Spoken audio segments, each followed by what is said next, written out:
Ang mabuting balita ng Panginoon ayon kay San Lucas. Isang araw ng pamamahinga, si Jesus ay inanyayahang kumain sa bahay ng isang pinuno ng mga Pariseo at binabantayan nilang mabuti ang kanyang mga kilos. Lumapit kay Jesus ang isang taong namamanas. Kaya't tinanong niya ang mga Pariseo at ang mga dalubhasa sa kautusan. Naaayon ba sa kautusan ang magpagaling sa araw ng pamamahinga o hindi? Ngunit hindi sila umimik.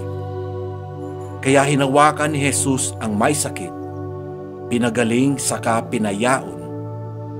Pagkatapos, sinabi niya sa kanila, "Kung kayo'y may anak o bakang mahulog sa balon, hindi ba ninyo iaahon kahit araw ng pamamahinga?"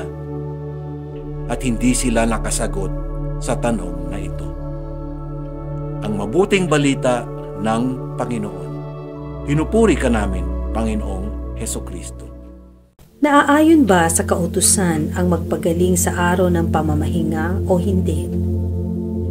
Kung pakalilimiin ang saysay ng kautusan, matatagpuan ng mga Pariseo at mga dalubhasa na nakaugat ito sa pag-ibig ng Diyos.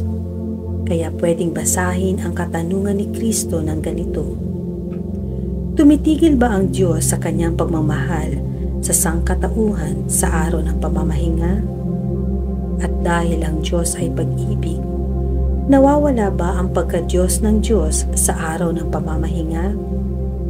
Katawa-tawa tuloy ang paniniwala ng mga Pariseo at Iskriba na sundin ang literal na interpretasyon ng kautusan.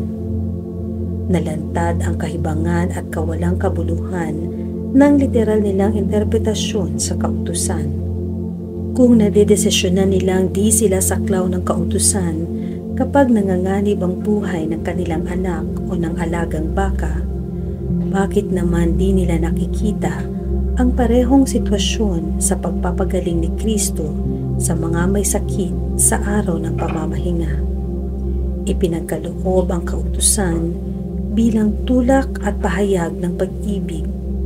Naguugat din sa pag-ibig ang akbang pagsunod dito.